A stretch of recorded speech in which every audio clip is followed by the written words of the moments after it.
Lee Byung-chul lahir pada tanggal 12 Februari 1910, putra dari keluarga kaya pemilik tanah dan sempat mengenyam pendidikan perkuliahan di Universitas Uesda Tokyo meskipun tidak sampai lulus. Kemudian pada tahun 1937, Lee Byung-chul menggunakan warisannya untuk membuka penggilingan padi untuk usaha yang pertama di Daegu. Namun usahanya itu tidak berjalan dengan baik sehingga pada tahun 1938 Lee Byung-chul mendirikan perusahaan angkutan truk dengan nama Samsung Sang-ho. Selain itu, perusahaan ini juga merambah ke bisnis perdagangan ekspor di Korea. Mereka menjual ikan, sayuran, dan buah-buahan ke China. Lee rutin bolak-balik ke Tokyo untuk mempelajari manajemen bisnis Jepang untuk pengembangan bisnisnya. Dia juga mencari karyawan yang potensial serta mengembangkan sumber daya manusia orang-orang tersebut. Lee mendapatkan bantuan dari pemerintah Korea yang sedang melakukan pembangunan di segala bidang.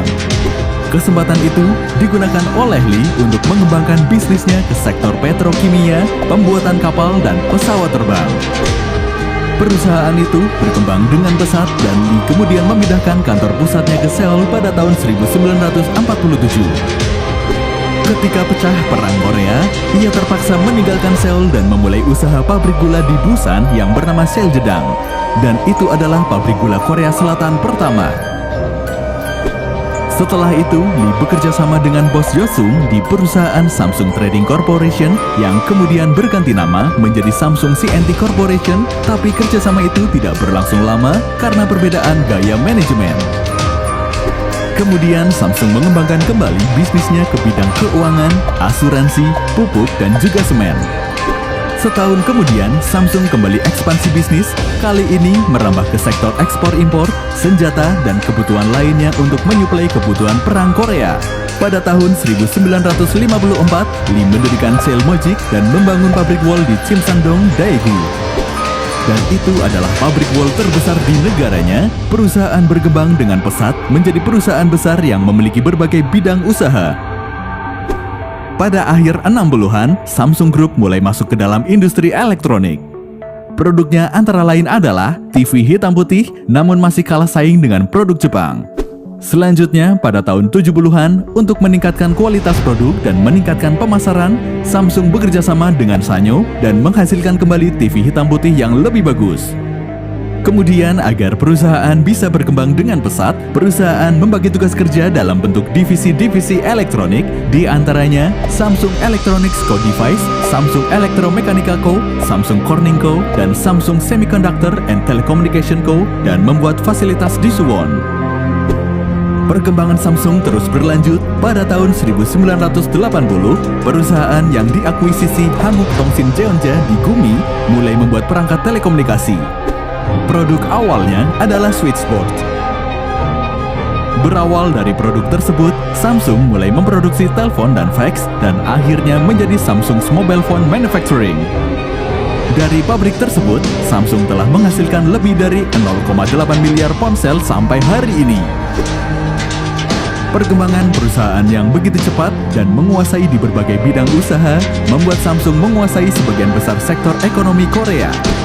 Dan pada tahun 1987, Samsung juga membangun pabrik di Inggris. Namun di tengah Samsung yang terus berkibar, sang pendiri yaitu Lee Byung-chul harus tutup usia pada umur 77 tahun. Setelah Lee meninggal, Samsung kemudian dipecah menjadi 4 grup, yaitu Samsung itu sendiri, kemudian retail dan department store, dan divisi makanan dan hiburan, serta divisi kertas dan telekomunikasi. Pada tahun 1988, Samsung berhasil memproduksi ponsel pertama mereka dan terus berkembang, dan beberapa tahun kemudian, Samsung berubah menjadi perusahaan multinational corporation yang membawahi berbagai macam anak perusahaan. Pada era 90-an hingga tahun 2000-an, anak perusahaan Samsung yang bergerak di bidang konstruksi mendapatkan kontrak untuk ikut membangun menara Petronas yang ada di Malaysia. Tak hanya itu, Samsung juga menjadi kontraktor Menara Taipei di Taiwan hingga menjadi salah satu kontraktor pembangunan Menara Burj Khalifa di Dubai. Di bidang elektronik dan komunikasi juga tak mau kalah. Pada tahun 90-an, Samsung berhasil membuat telepon genggam atau HP pertamanya. Selain HP, Samsung juga memproduksi chip memori. Dalam sektor itu, Samsung dapat menjadi pimpinan pasar hingga sanggup menyaingi perusahaan sekelas Intel. Samsung menjadi produsen chip memori terbesar kedua di dunia setelah Intel. Tak puas dengan keberhasilan itu, Samsung terus melakukan berbagai inovasi dan pengembangan, dan pada tahun 1995, Samsung berhasil menciptakan monitor LCD pertama. Selanjutnya, pada tahun 1997, saat dunia mengalami krisis finansial global, Samsung berhasil mengatasinya dan tidak tumbang berkat manajemen yang kuat dan berbagai sumber daya yang dimiliki. Seakan tak terpengaruh, Samsung terus melakukan inovasi hingga pada tahun 1998, Samsung berhasil membuat TV digital pertamanya. Dan pada tahun 2000-an, Samsung menjadi raja dalam produksi LCD di dunia, hingga pada tahun 2004, Samsung dapat mengalahkan Sony, salah satu perusahaan terbesar dalam bidang elektronik.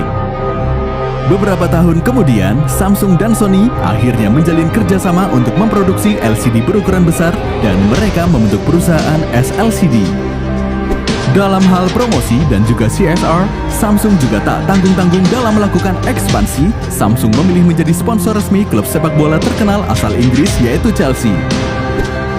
Pada tahun 2008, Samsung mulai merambah ke bisnis smartphone dengan beberapa rekanan, hingga pada April 2009, Samsung berhasil merilis smartphone yang berbasis Android pertamanya, yaitu Samsung 7500.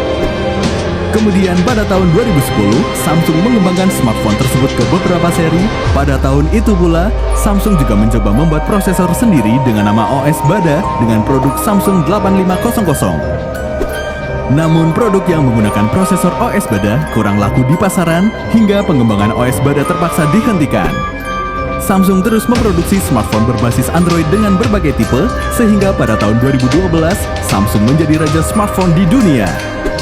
Selain bisnis smartphone, Samsung juga melebarkan sayap ke industri biofarmasi pada tahun 2010. And suddenly, I felt nothing. I couldn't cry.